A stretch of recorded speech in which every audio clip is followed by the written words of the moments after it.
Hi everyone and welcome to Let's Talk Mommy. We're here with another episode of My Expat Life.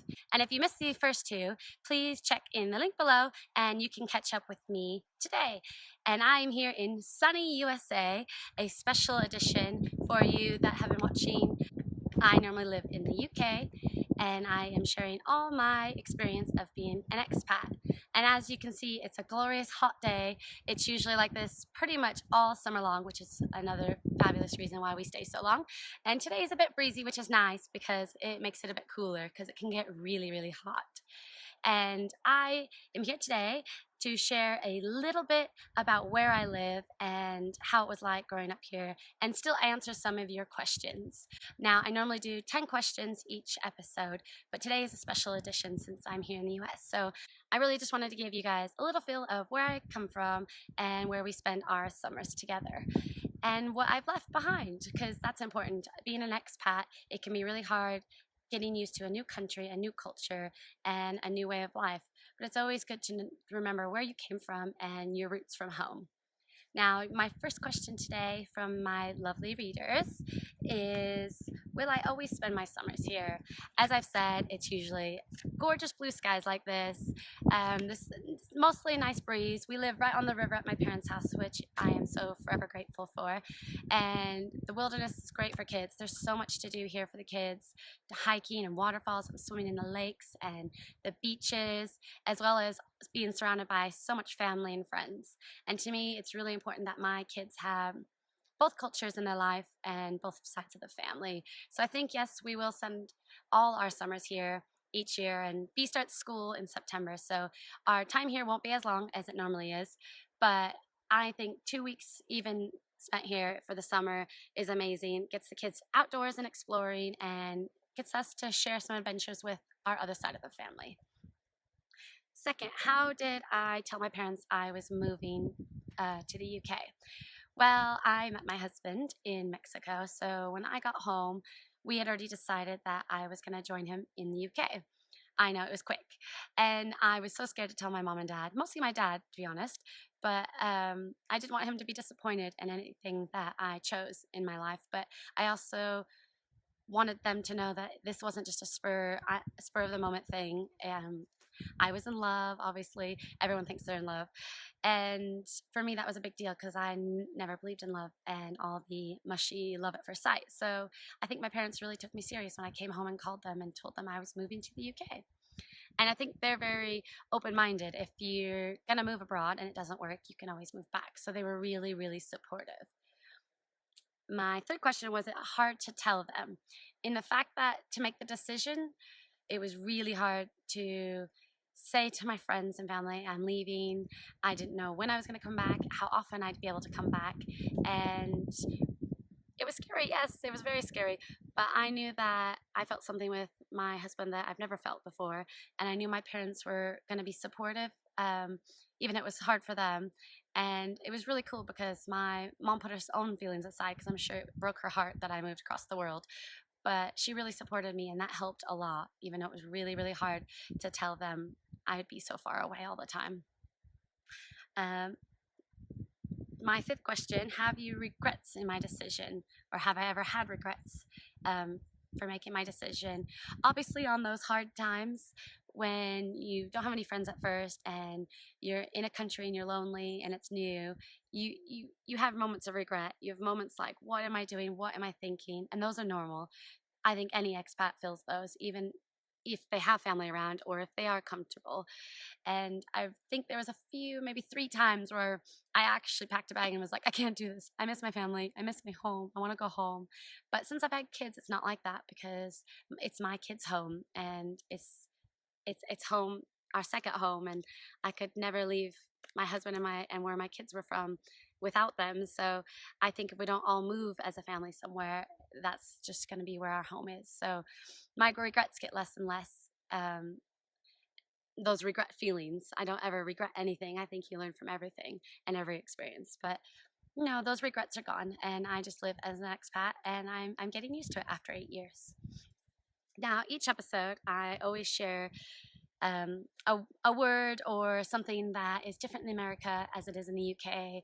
And I have been asked this question over and over and over of what things are named and what things are called differently, and do I ever get them mixed up? So I thought every episode I'll share one or two differences. So today is cotton buds in the UK, which means Q-tips in the US. Now, when I first moved over, I went to the grocery store and I couldn't find the Q-tips anywhere. And it probably took me a good 40 minutes to get with someone that could actually tell me they're actually called cotton buds and where they were located. And the language barrier was really hard at first, and it still is to this day. There's always words that I am learning, like zucchini and courgette. So there's another one. Food and home decor that you guys say differently than we do in the US. So that's my little questionnaire roundup, and now I'll show you a little bit of where I grew up and a little bit about what it's like here. You can see behind me they are woods upon woods. This is a big mountain, we call this Queen Mountain behind us, and this is the Moye River, and this is where I grew up and was raised. I have so many childhood memories here.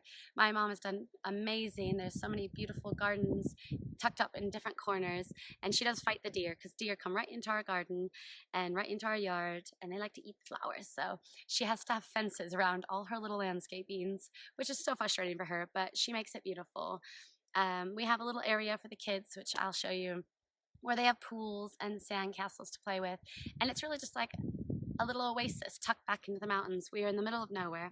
We are 45 minutes to the closest grocery store. That means to get milk or diapers or wipes is 45-minute road trip. And my kids are getting used to it, but at first it's a bit hard on them being in the car so long. And since I grew up here, I am so used to driving so far away for everything, just to meet friends for lunch. I just met my best friend for lunch, and I drove an hour to see her and an hour back just for our 35-minute lunch. But that to us out here is normal. It's lovely though, because you get to hear the water running at night. You get to sit in the hot tub looking over the river when it's cooler, which is nice because it gets over 100 degrees during the day. But at night it can really cool off, and you can snuggle up in a sweater, read a book on the deck, or sit back by the fire and roast s'mores. And I love the outdoor feeling here. I didn't when I was growing up, I'll be honest. I didn't appreciate it. I wasn't grateful for what Mother Nature was offering and what I had right in front of me. I don't think any teenager does out here. But I didn't think I was a country girl, and I always wanted to strive to go to the city as fast as possible. And as soon as I did, I realized how amazing it is here and how amazing it is to raise children here, or at least have them here for the summer to experience the great outdoors. And my kids love hiking and swimming and all sorts of things out here. And this is where I grew up, and this is home, and I am so glad to be able to share it with you guys each summer. I hope you've been enjoying my Instagram holiday spam, and just really watching my children make memories in all the places that I make memories. And I'll take you on a little tour and show you a few places that are really pretty out here. This is one of my mother's gorgeous little landscape gardens. She's very into her vintage tubs and old tractor wheels, and it's really just a beautiful oasis. Unfortunately, she has to keep it completely fenced in from all the deer because they like her pretty flowers, and they like to eat all the tops off, so she can never have her little gorgeous blooms. So this is what we have to do in the country to really keep the animals out and enjoy having beautiful landscapes. I'll just try to move up here. So she's got an old tractor wheel here and old clippers and gorgeous dragonflies. And it's just really a lovely spot. The kids like to come in and try to play in the flowers and play in the tub. It's quite funny. And as we walk over here, there's another garden. This is where my mom grows all her vegetables and her fruit and just all her yummy, edible, fresh food from the garden. We have to keep it quite fenced in from all the animals. But she has these gorgeous pots surrounding their entire property that were actually here for my wedding. And now this is a very special spot. This is the aisle of where I got married, where my mom got married, where a few of my siblings have been married. And it's just really special that we got to get married right where I grew up. And it's a beautiful area where we have so many special memories of our wedding here. And so many friends trucked across the world to be here and share with us. And in between these two trees is exactly where we have all taken our wedding vows, which I think is really special. I love a good family tradition, and the view is just gorgeous down the river, and it's home. This is home with so many memories for us. And here I am standing in front of my parents' house.